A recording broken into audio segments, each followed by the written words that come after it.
We'll we will start with acceptance of the September 4th, 2024 meeting minutes. Does anyone have any edits or comments regarding those minutes? And if not, I would entertain a motion to approve. So moved. Is there a second? Second. Thank you. All in favor? Aye. Okay, we're fortunate this afternoon to have one of our own, Laura Buckley, joining us. Laura is the Deputy Executive Director for Mass Hire, the South Shore Workforce Board, who is going to be giving us a presentation. And without further ado, I will hand it off to you, Laura. Thank you, Bob. Hi, everybody. Nice to see you all. Before I start today's presentation, I love to reference the municipalities as I'm going through my presentation. If I have any interesting bits of data, could we quickly just go through and you could just say the municipalities that you represent or where you live, if you'd rather do that too. I will start. I represent Bridgewater. Easton, Houston. Pembroke,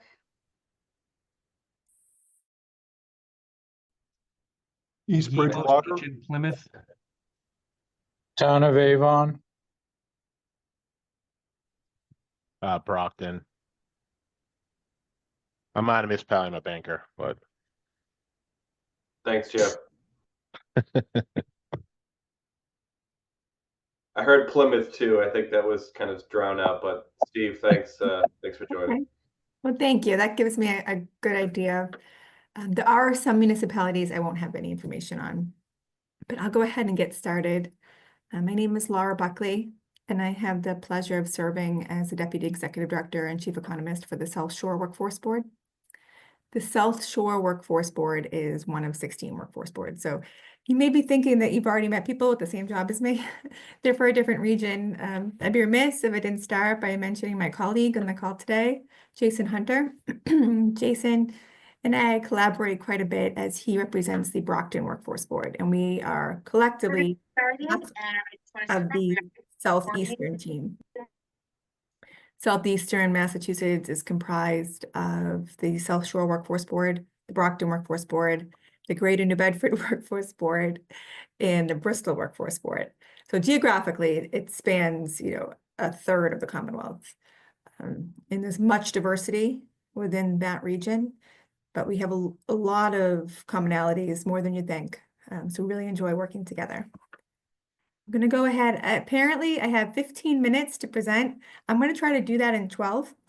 I'm not getting deep into any of the data. It's really the 30,000-foot overview, and I'd be glad to make appointments for individual follow-up for further questions, or if you would like to have a report on your specific municipality, whether it's in my region or not, I'd be happy to help with that. I don't have one for every town, but I can help you put something together. Any questions before I get started? Laura, we can be a little flexible with the timing, so if we go over a little bit, totally fine. Great, thank you. I appreciate that. Well, you might not appreciate that when you're done hearing me talk. Can you see my screen okay? Yes. Yes. Got Okay, it. great. So I'm going to start off, before I get into the LMI data, I'd like to start off by talking a little bit about the workforce system. And I'm doing that because when I say I work at a workforce board, many people don't know what that means or how it relates to economic development or education, and why it's different region to region. So I'm going to start there and do a few slides real quick. And I apologize if this is redundant information, but the workforce system nationwide is actually governed federally. So the President of the United States will appoint a Secretary of Labor, and the Secretary of Labor will then appoint somebody for each region. Here in New England, we are part of a Region 1. There are 6 regions in total. The Region 1 office has, a lot of great attributes. We have diversified economies in this part of the country. We have immigration and a really robust GRP here. So it's a great region to be part of. Region 1 works collaboratively with our governor here in Massachusetts. The governor also appoints a Secretary of Labor. And that person here in Massachusetts is Secretary Lauren Jones. She's been on the job now for a couple of years. And Secretary Jones has a plethora of state agencies under her purview. I'll get into those in a second, but she also has a state workforce board, and she oversees the state workforce agencies, of which I'm part. So here in Massachusetts, the Executive Office of Labor and Workforce Development, which we colloquially call EOLWD, oversees the state workforce board, like I just mentioned. That is comprised of a minimum of 51% private sector representation. And it's people that you've heard of. It's big industries that you already know that employ a significant amount of people here in Massachusetts. And they meet regularly, they're public meetings, and they talk about these broad workforce issues and how we can continue to keep Massachusetts competitive. She has 4 undersecretaries also at EOLWD. We have the Department of Career Services, known as DCS. They help oversee our career centers. We have Commonwealth Corporation. That's a quasi, and Nick, they might be a great opportunity to present as well. They handle a lot of funding for programmatic change at different levels. We have the Department of Unemployment Assistance.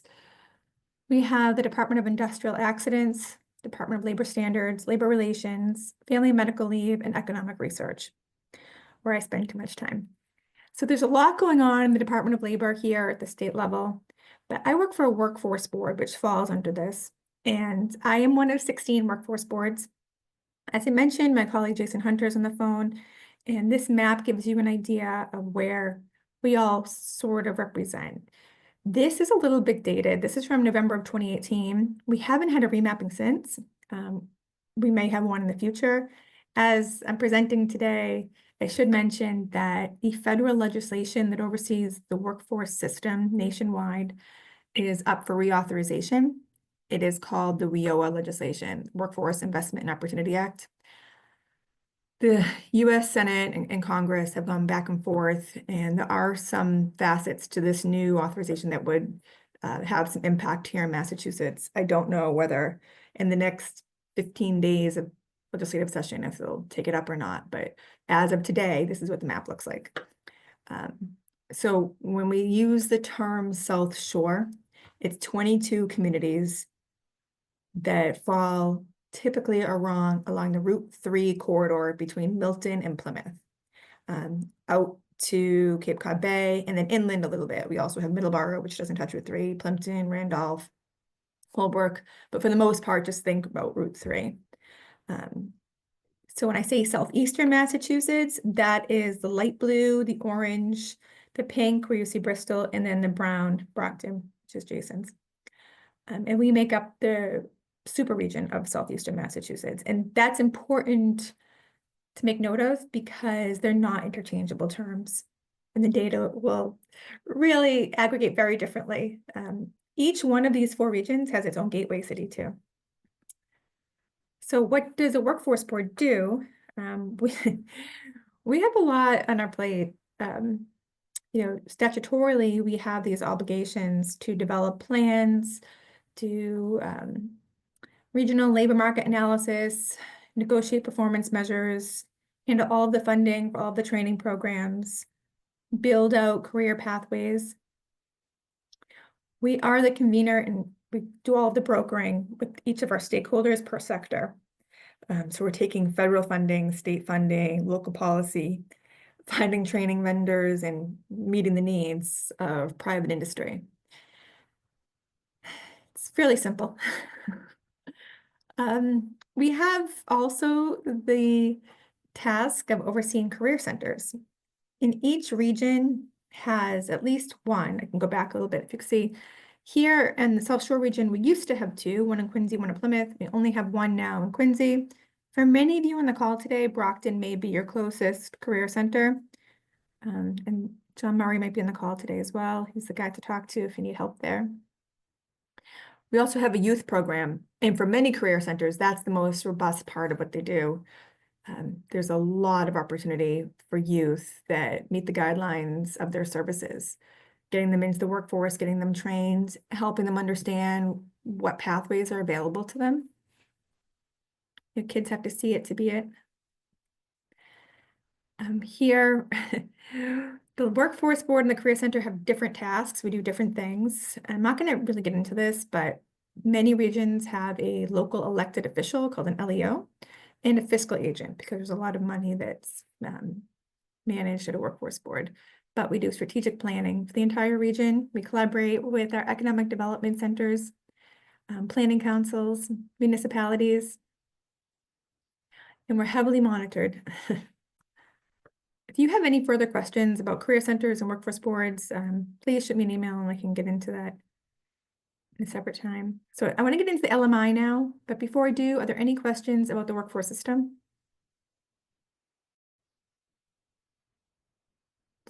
Okay. So the South Shore, which are the 22 communities between Milton and Plymouth, is this data. A really healthy unemployment rate. We are hovering in the mid-4s. There was a time, not that long ago, where I was reporting 10, 11, 12% unemployment. So 4.4 is ideal. Our labor force is strong. We are over 300,000 people. And of that, we have 304,000 employed. So we're in a healthy place, for all the metrics that I present on. This particular quarter happens to have some of the strongest results we've seen. And to give you an idea where we're coming from, this is just a 12-month backlog of 2023 to 2024, where our labor force grew, the number of people employed grew, the number of unemployed people also grew. And our area rate, you can see how we typically do just a little bit better than the state unemployment rate. There's a few reasons for that, which I'll get into, but we're strong and we're steady here. I can say with certainty that a reason for that is we have a diversified economy in the South Shore, which is healthy. There are colleagues that I work with in other parts of the country where they just don't have that. Their economies are centered around one particular industry, which is difficult if there's a bust. I've been asked recently about how we compare not only within the state, but how the South Shore compares throughout the Northeast region. And this is some data from the Federal Reserve Bank of Boston, but this is a breakdown of unemployment rates comparing year over year. The darker navy blue color is July 2024, so just a few months ago, and the lighter blue is July 2023. So as you can see, Massachusetts has done great, or better than we had been a few years ago. 3.5% unemployment rate in July was ideal. And looking at the states that we're surrounded by, we're in a very strong position. Our population here, measured in 2023, we're just under 600,000. We are going, according to the Donahue Center, we are going to continue to grow, but at a slower pace.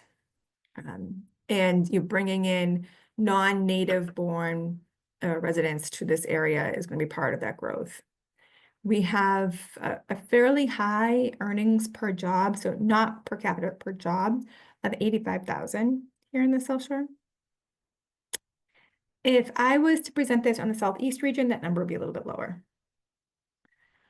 So the population spiked a little bit for us just before the pandemic, late 2019, and continued to plateau, and the projection shows it growing the next 5 years consistently, maybe by 2030 hitting 600,000.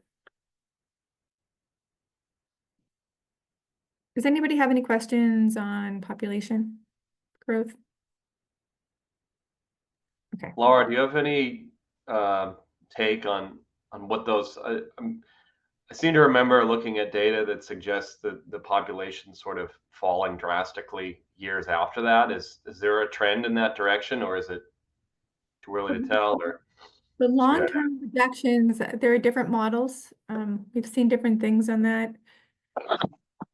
I have some data that shows that statewide, will continue to have an upward trend. I know education systems are looking closely at that data. Because it does have, an impact there first and foremost. But we have employers in the South Shore that are preparing for less members of their workforce. They're doing that by becoming creative with how the work is divided up. They're investing in cobots, which are robots that work alongside individuals on a shop floor, and any type of technology that allows for the same or more output with less individuals. So people are talking about it. I can't present with any certainty. I Yeah, have three. I think I mentioned. Yeah, I was gonna say, I think I mentioned to you when we last talked, that'll be interesting to see, with respect to, how much housing that we're building across the region and the state, and seeing long-term what population figures are going to be. I feel like it's something that's not often talked about that much, but maybe, a lot of folks should start to consider, especially if we're building units, everywhere and that sort of thing. But just so thought I'd bring it up. Yeah, housing is the issue for us. And not just in the South Shore, but the Southeast region. I'm going to get into that because that is what's going to hold us back. I had a question on population. Sure. Rick Jordan, Avon. So 25K more people over the next 5 years against a current base of 575. That's about 1% per year, which is what I've seen when I've looked at some population projections. My question was whether that did include immigration, these official population projections, whether they do and cover the recent immigrants coming in. Do you have a sense for that? Well, we can say with certainty, just factually, that we need to account for immigration as part of our future workforce. Without that, we will be declining too fast. We do have out-migration here in Massachusetts, but I know the Globe recently did an article on that issue. It's a certain pocket, typically 25 to 35-year-olds. We're not worried about that. We are worried about losing the opportunity to capture non-native born individuals that could become an integral part of our workforce in the next decade. Now, I don't know what the policies will be in the coming years as far as those individuals go, but we have been working statewide to take this opportunity of, a very short window of time of people that want to enter our economy, they want to become contributing members of our workforce, place them in occupations with upward momentum and career pathways. The UMass Donohue Center is saying the same thing. Their data shows that without migration, we can't meet the demand. So it's just a factual state of economics. It's not a political statement, but we do need to make sure that policies allow for that. Yeah, I was coming at it more from the standpoint of economic development. 1% seems pretty weak for economic development, but maybe our population's really growing at 2% or more because of immigration, just that the official studies cannot capture it for various reasons. It can be difficult to measure, but at the end of this presentation, I do have some more data I can share on that, where we've sort of charted. At this time, Nick, I'd love to share that because it's a great question. Thank you. Yeah, Yeah, thanks. that's good. Sure. So these are the industries here in the South Shore region that have the largest footprint. And this isn't going to be a surprise to anybody, because if you live here, you already know this. And the gray vertical bars you see, that's the national average. This doesn't tell us anything we didn't know, but I will share that we recently completed the 2024 labor market blueprint.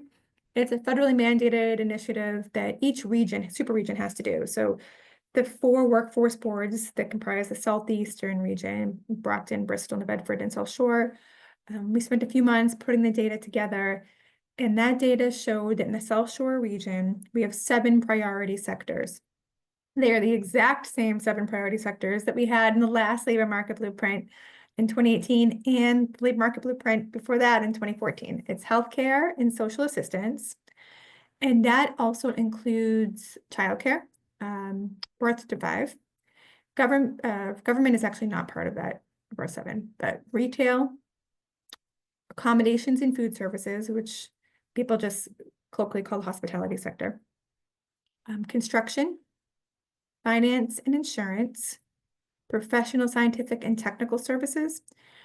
And that is a clunky sector that the federal government made entitled, but the way to think about it is individuals who are highly credentialed or certified. Typically, they'll have a terminal degree and they serve another business. So think about lawyers, accountants, professional engineers, things to that effect, architects, manufacturing rounds out our 7th priority sector. And manufacturing is actually a priority sector statewide. The state's made numerous investments in growing our manufacturing sector here in Massachusetts. Advanced manufacturing actually is one of the fastest growing sectors on the East Coast. Laura, I have a question. Yeah. Where does offshore wind, what category does that fit into? Well, in the South Shore, I wish we had a bigger foothold in that, but my colleagues in the Bedford Workforce Board could give you a really solid answer. That is going to be considered, for us at least, an emerging sector, emerging industry, because we don't have that in the South Shore. In the Southeast region, they put that under utilities, which is strong. You know, utilities provide some of the highest salary bands and compensation bands. Thank you. I wish that we had that though, in the South Shore. And these are the fastest growing. So where we anticipate the most jobs. Construction remains strong. And Nick and Rich Jordan, to your point, we are anticipating that being consistent for the next 5 years because we have to make sure that we have the infrastructure in place, both commercially and residentially, to house the people that we expect to come here to the South Shore. Followed by social assistance and healthcare. So the people will come here to the South Shore. It's a great place to live. One projection showed an increase of 40,000 people between 2022 and 2030. We'll see, but that means that we'll have to have a healthcare apparatus to serve that population. I can't say with certainty because I don't know how accurate this is. I have other data that shows a little bit different, but administrative support, waste management, and remediation services. We see that growing fast, but I don't know how consistent that will be in the next few years. And because it's the South Shore, our educational attainment is typically higher than the rest of the Commonwealth. More than half of the people in the South Shore have a credential or a bachelor's degree. So we have more people working in the professional, scientific, and technical services area than other parts of the Commonwealth, which allows them, we actually heat mapped work from home occupations in the municipalities that have some of the highest average median income also have the highest percentage of people working from home. And a lot of them are doing occupations within finance and insurance or professional, scientific, and technical services. So this is a really interesting way to look at that data from a different perspective. This is the industry employment concentration. So the number of people working within these industries, finance and insurance, I have to pause and make note. If you know a person considering different career paths, or maybe they're just getting started in college, I highly recommend taking a second look at finance and insurance, because here in the South Shore, we are anticipating what's called a silver tsunami. It's a term used to describe an industry that's expecting a significant amount of retirements in short term, and they don't have a backfill plan. And that's a scary thought, because those are the occupations that allow for a sustainable wage. Family sustaining wage in the South Shore is higher than other parts of the Southeast area. Any questions on that? Okay. Earnings per worker. Bob, you had asked about wind. Utilities typically will allow for a higher rate of compensation, followed by management, IT, finance, and insurance. That includes large employers that offer you different ways, different tracks of industry earnings. So you have your base wage plus overtime pay.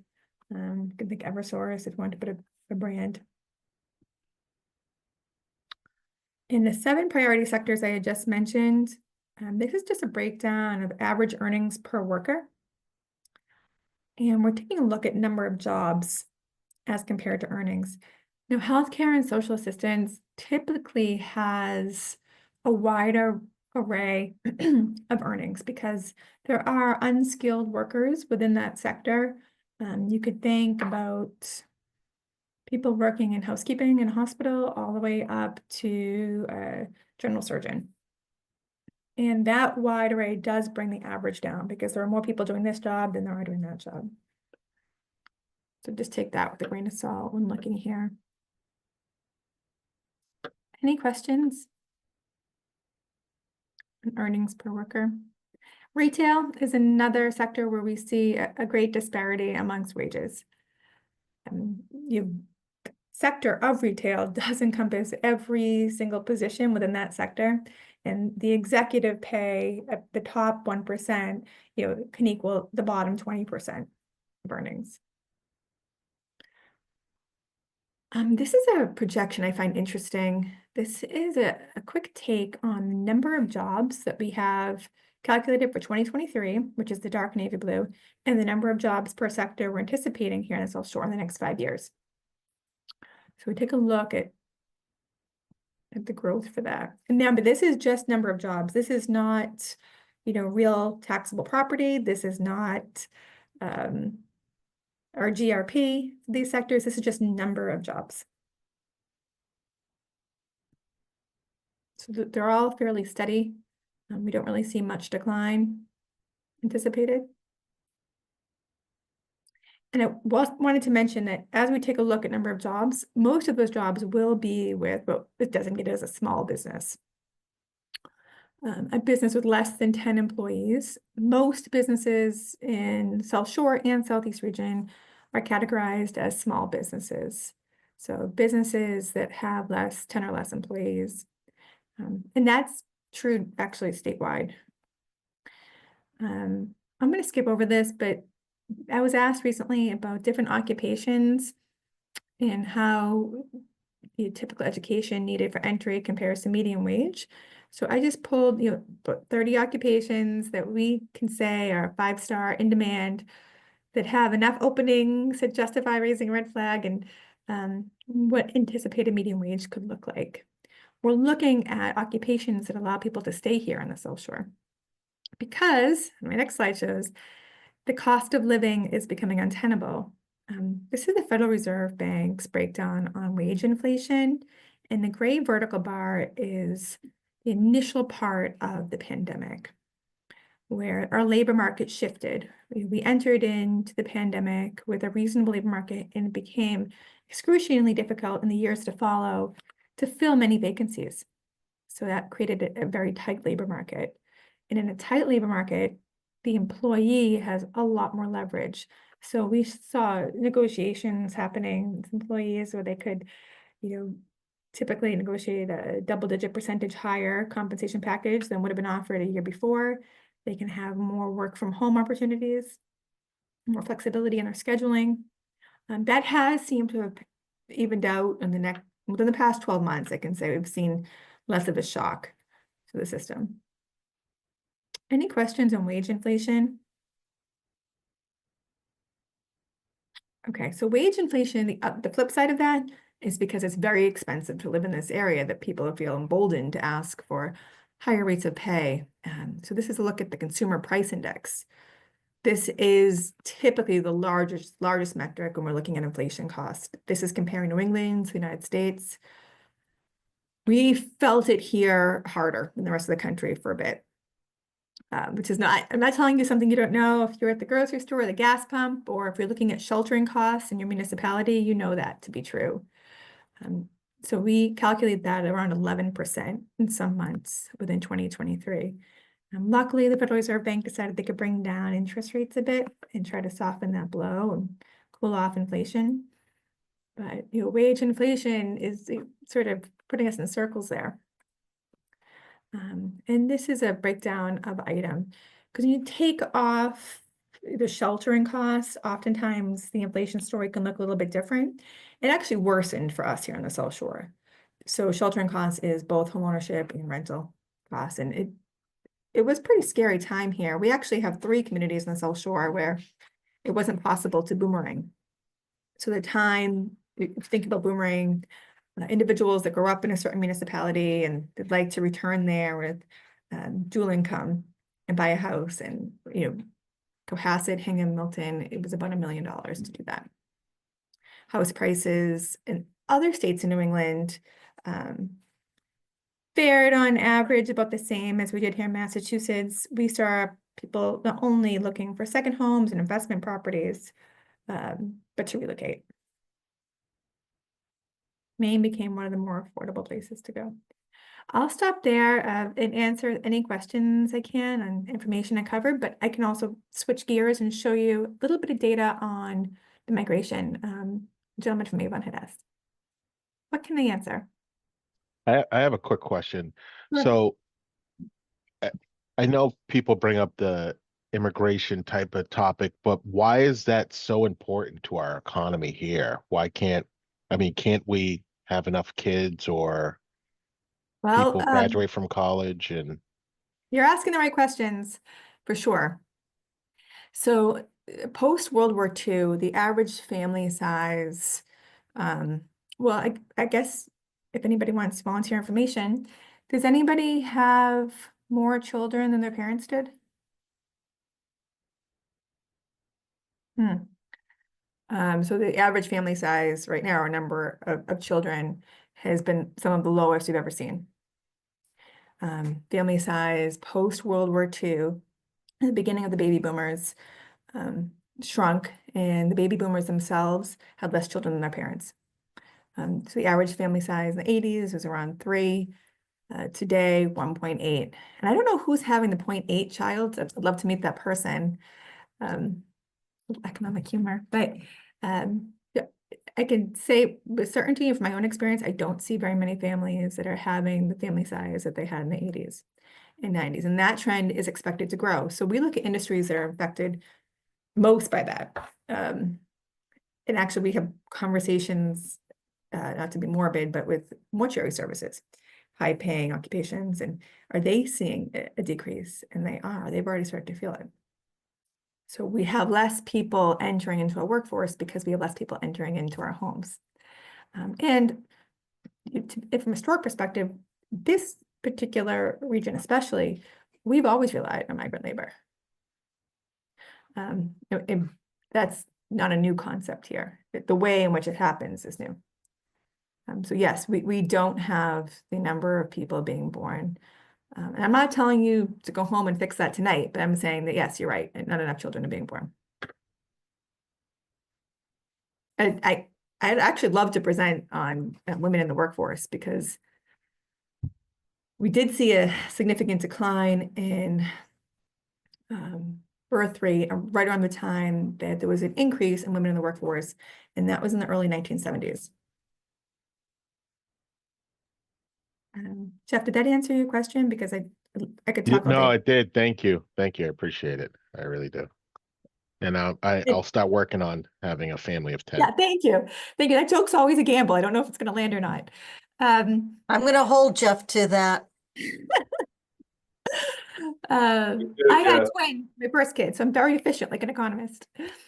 I think though, we will have to see some structural changes in industry as well. We will see businesses coming up with ways. Has anybody gotten used to using the self-checkout at a grocery store or Walmart? Industry is finding ways to meet this new world, but yeah, it's something. What other questions can I answer? And I'm not an expert on birth rate, but it's, interesting. Anyone else have any questions? Okay, I can bring up the migration slide. Oh, Charlie? I guess one of the maybe essential question on my end would be, having received all this data and information, and thank you for all that, because gives me a better picture of the job market and such here in the area. What could communities be doing? I guess there's 2 areas. One is is it more that we should be trying to get information out to job seekers about training opportunities, or is it more that we get to businesses and say, here's training opportunities for your employees, or here are training opportunities for people that you might want to employ but don't have the skills immediately that you want, or is it a combination of both? What could we be doing? That's a great question. So most municipalities in the South Shore have, or even Southeastern Massachusetts, have strong growth in either an industrial park or a main street or both. They're lucky. And we look for ways to grow the existing businesses, the businesses that are there. How do we help them not only reach their full potential today, but in 5 years, in 10 years? We have access, Jason and I have access to a list of programs to provide additional training for the existing workforce called incumbent training, and also bringing in a new pipeline of employees, because the workforce is the biggest challenge to growing a business. The state also has programs on the flip side of that, which our colleagues from MOED can help with, but that's providing capital investment for structural improvement and growth in real property. But on the workforce side, we do have programs, and we'd love to get that information out to any businesses within your community. As far as job seeker goes, so the individual, the employee, we actually, Jason and I work collaboratively on a few different types of training programs focused purely on our priority sectors. How do we take people that are underemployed or unemployed, or perhaps looking for a career change, train them in the immediate skills demanded by industry, and get them placed in employment within our region? That is difficult, most difficult, I think, for me within the super region, because the occupations which we often train for don't provide compensation that allows people to retain sheltering on the South Shore. If I'm training somebody to be an LPN, how do I say, okay, now go back and live in Situate? It just doesn't work. That issue is probably my biggest obstacle. There's a shortage of housing.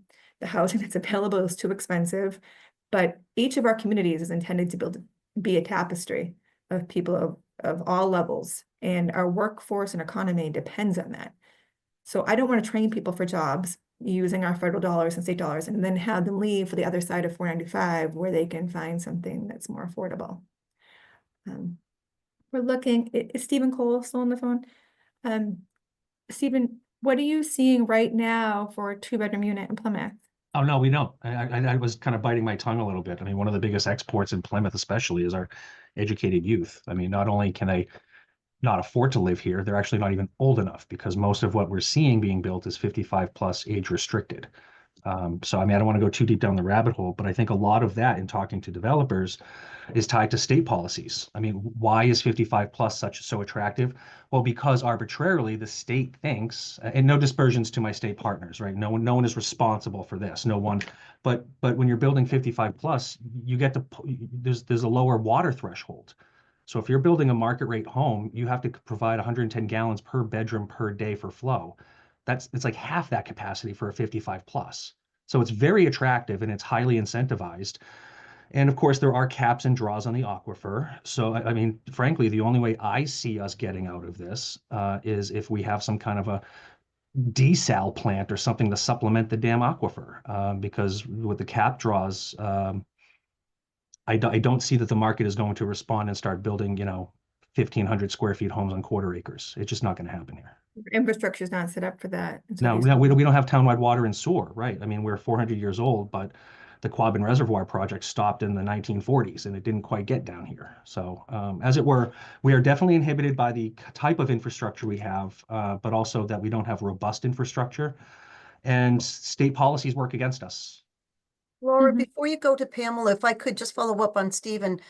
So Old Colony Planning Council did a housing production plan for the town, and in fact substantiated those numbers, and I'll have Nick share that information. In addition to, one of the things that we're working on is a regional water study to, in fact, right, it's not only the quality of life in sustaining, the economic development part, it's also sustaining quality water. So Joanne Zigman and some of you on this call have been involved with that. We'll be putting out a report to the legislature and it obviously is going to be dollars, but it's important to sustaining that workforce, that valuable workforce, that educated workforce. We're talking about K through 12 in addition to our institutions of higher learning. So I just wanted to put an input about that before going forward, Thank and appreciate all of what you're doing in Plymouth, Steve. Thank you. Pamela? Hi, I had a question about healthcare. I know that's one of the biggest industries in this area. And there's been issues lately with the hospital closures. We lost New England Sinai in the town of Stoughton. Seems like there are no plans to replace it with another medical facility. I live in Norwood. We're losing all of the doctors' offices are closing. There's seems like a lot of the area hospitals are overwhelmed. So it seems that there's a time right now where we're actually losing medical facilities and staff when we actually need to be gaining them. Right, So what and- do you see going on? I see the gain, and because I don't represent Stoughton or Norwood, but we do have conversations with my colleagues from that region. In the South Shore, we have 3 community hospitals, BID Milton, BID Plymouth, and South Shore, and we have seen a large influx of patients, doctors, providers at all levels. So you're right, there's a seismic shift. It's way beyond my pay grade, but I do know that the Executive Office of Health and Human Services is looking at that distribution because they're finding inequity and accessibility. Jason, is that your region? Or Metro Southwest? We have Stoughton, no, not us. So Pam, I'd be glad to connect you with the people that are working on that. It's Okay, I'd appreciate also- that. Thank you. Yeah, my pleasure. Real quick, I can share my immigration chart, Nick, if you want. Yeah, that's fine. I think this is good. We'll go a little over. We don't have to spend too much time at the end of the agenda today. This is all sort of relevant to that item anyway. So no, Sure. please continue. Sure. This is Massachusetts. Somebody had asked about median age right now is hovering around 40. I would say the median age of the migrant population being lower. We could see a change in that in a few years. Our labor force has not absolutely recovered from pre-pandemic levels. The one sector that's slowing us down in the South Shore is the hospitality sector, which would greatly benefit from having more international migration. Is this clear? Because I can make this a little bit bigger. Can you all see that okay? I think it looks good. Okay, thank you. So this is a breakdown of all of Massachusetts. This is not the Southeast region. And this was put together by the UMass Donahue Institute. But this is a breakdown of births and deaths, which we would call entrance and exits. The yellow band is international migration. And then total is the green dotted line, domestic being the very bottom on red. So we are seeing some changes here. And this is just a back look over the past 2 decades. We talk about migration, it's sometimes in hyperbolic terms, but we had a decrease for a while during COVID and it has picked up again, but the levels are not drastically different in Massachusetts than shortly before the pandemic. Death rate, we've seen slow down a little bit, same with births as we just talked about. Come forward here. And somebody had also asked about the pace of growth. This is statewide, not in the South Shore. And this is a projection for the next 25 years of where we see our growth going. And this is labor force, not population. So within the labor force, we're going back over here and saying, where do we get these individuals from? That's a real consideration for policymaking. I'm going to stop here because I'm taking up too much time, but No, that's great. And Laura, thanks so much for this. I think it's definitely relevant to everything that we're looking to do with SEDS for the next, the new 5-year plan. So I thought it was good to go over because all this is going to be extremely valuable for us. as we get into 2025 and start to reimagine or think about the goals and objectives and what that 5-year plan is going to look like next year. So thank you for that. And My pleasure. I'll put my email in the chat box. If there's a municipality on the call today that would like an analysis of their town, if I can do it for you, I will. I just need, a few days to turn. Sure. And then I know a few members have expressed interest. Hopefully you'll be able to send this to us or by email. You can send it to me and I can send it to our SEDS members by email so they can have it. I know this will be useful for everyone. So Sure. I'll also include the UMass Donahue Institute presentation I just showed. okay, great. Can I ask a quick question? I saw the, small businesses, 4 to 5 employees being the largest growth. But yet our state mandates health insurance for those people, which it's harder to keep those 4 to 5 employees insured for health insurance when you have small businesses. And not really without having 10 employees insure, like it's really hard for a small business to insure those people. And so I know that for younger people not taking jobs and moving out of the state, that's also an issue because they can't afford health insurance here. Like, are there anyone doing any studies on that to try to help bring health insurance to those small businesses to insure those people to stay in Massachusetts as well? Because if you're not a citizen or, you Section 8 or whatever, you can get free health insurance. But if you're actually working at, a job that pays fair in construction and stuff, a lot of these construction companies, they can't afford health insurance for their employees when they have under 10 employees. That's a great question for the Health Policy Commission or probably for the connector. I knew they came out with a greater version of the sliding scale model. The Healthcare Affordability Act of 2005 did calculate per capita the amount of money that would be reasonable for a business to project with 10 or less employees. That's the mandate.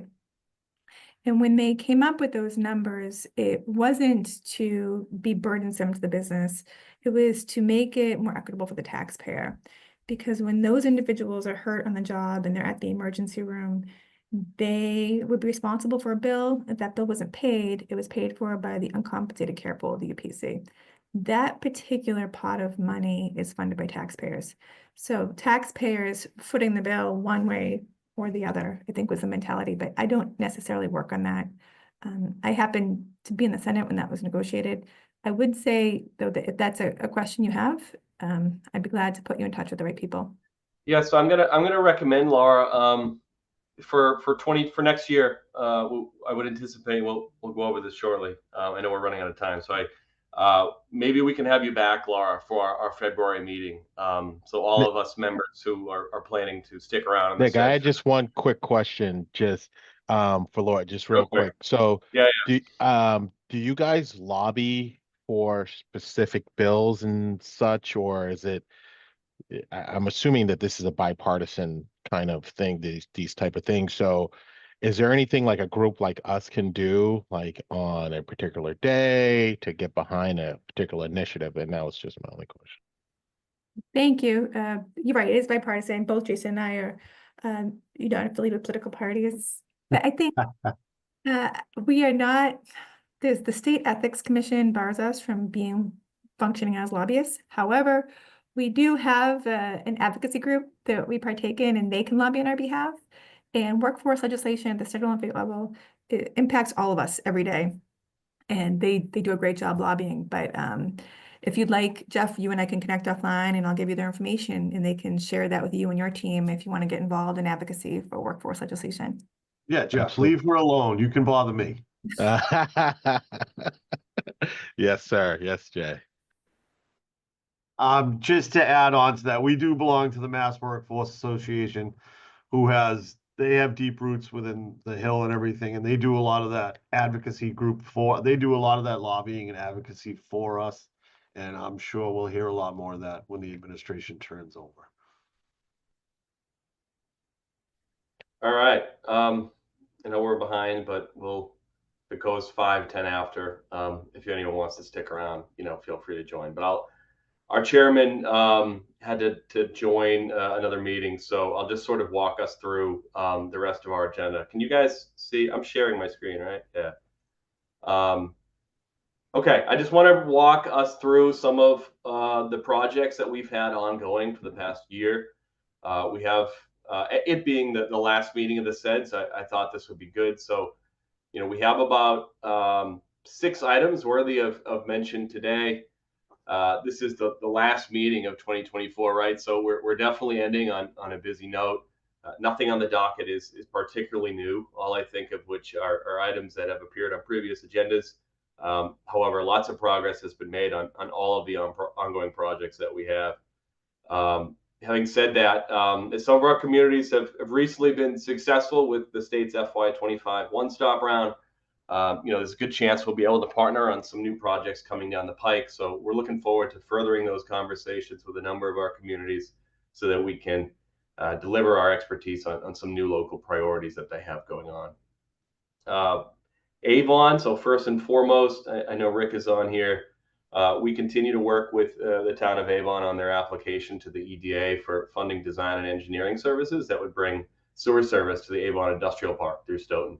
Don Sullivan and myself have been working very closely with the town administrator, John Beater, and town planner, Rick Jordan, to finalize their application. And I think what's been great with this so far, we've received really strong support from businesses and tenants located in the IP who've been able to provide support letters endorsing the project. I think we have at least more than a dozen businesses who were willing to provide a support letter endorsing the project. And I think something like 32 support letters overall when you include federal delegation, the state legislative delegation, and all that. So, but we're planning to have an application ready to submit by or before the 9th next week so that it can be reviewed internally with the Fed sometime around the 19th or mid-December. So great news on that front, and hopefully we'll be able to get that across the finish line soon.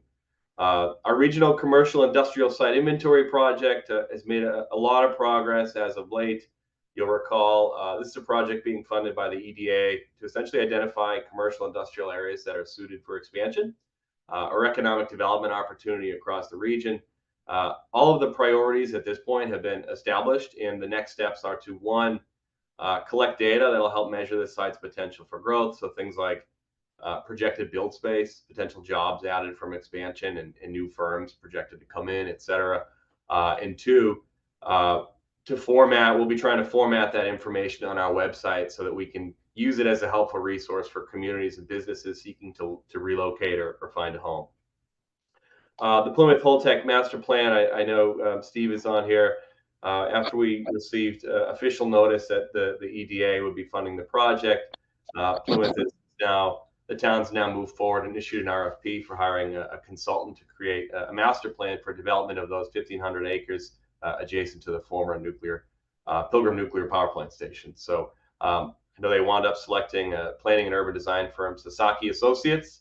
Hope I got that right. Who's been selected to work on the project and who will be teaming up with the town. Not a conventional project update, but would be remiss if I didn't at least mention this because it's something that is great news and really positive for OCPC as an organization. I wanted to share that our EDA contact, Deb Bevan, actually reached out to us lately because they're undertaking some PR efforts, some promotional efforts as a division under the Department of Commerce. And they chose to highlight OCPC for its successes and the ongoing working collaboration we have with their agency. So Don has spent a great deal of time and effort cultivating our relationship with the EDA, and this request from them to use OCPC as an example of the type of projects and partnerships that are possible with their programming really is a positive thing.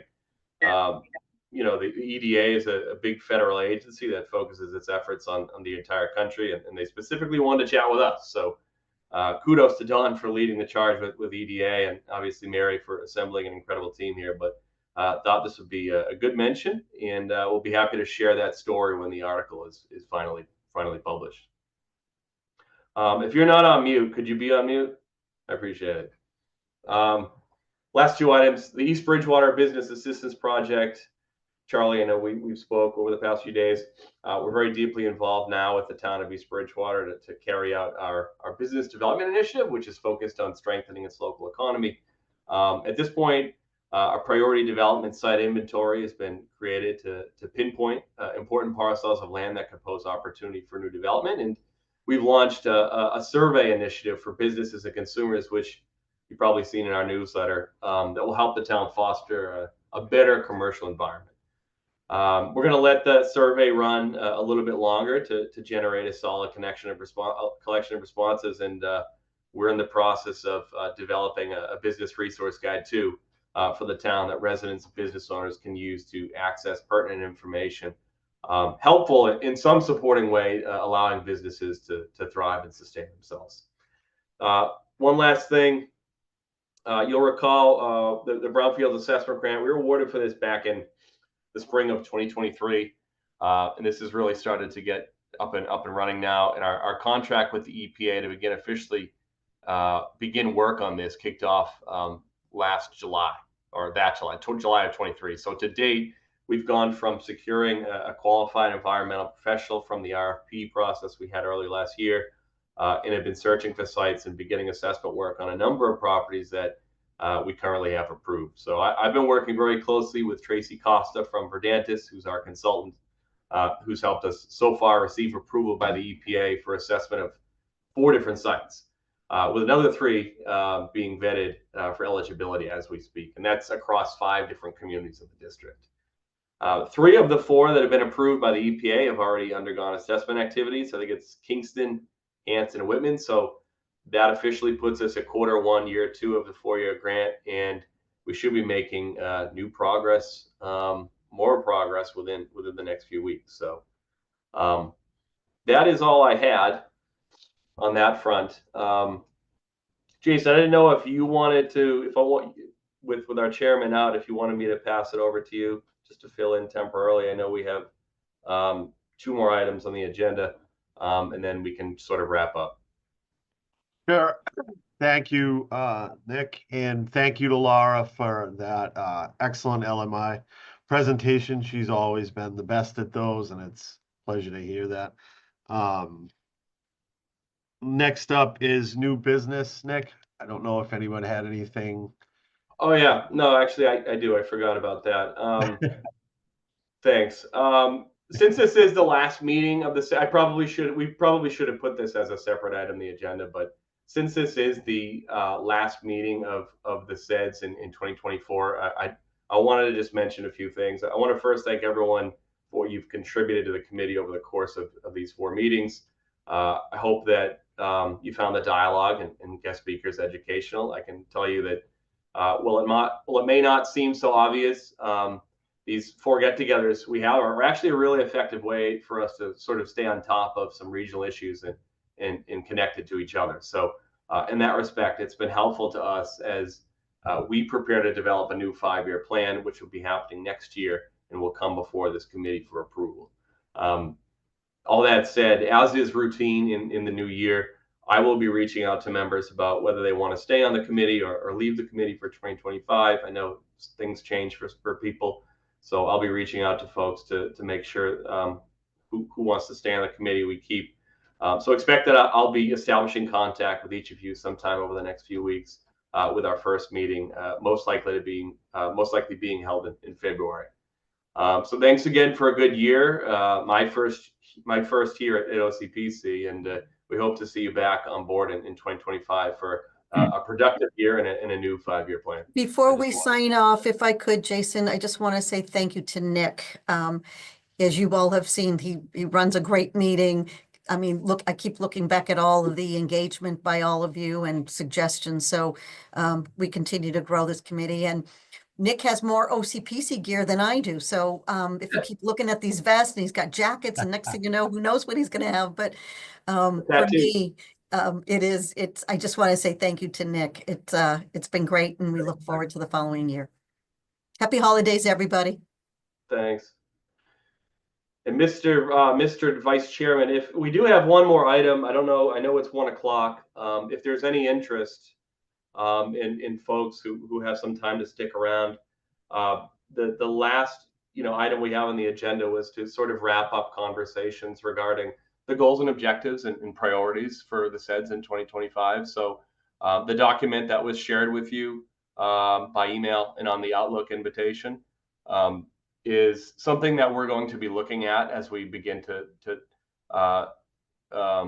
change or begin to write the new 5-year plan. We're going to be looking at that document to see about what we can add or what we can revise and change. So as we wrap things up here, I don't know if anyone on our call had any final thoughts on priorities or anything maybe coming from today's presentation that might be helpful to consider or think about as we move forward.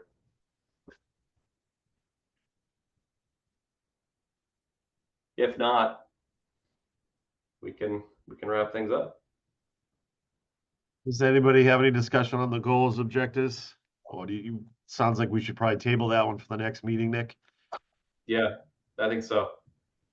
Okay, before we wrap up, the one thing I would say, it was talked about a little earlier with Laura, is that if you're not aware of your Mass Hire Workforce Board, please reach out to one of us to figure out what region. I mean, I think we have most people covered. I know OCPC's got a much larger SDA than we do in Greater Brockton, but if you do need to know, call either Laura or myself, or reach out to us via email.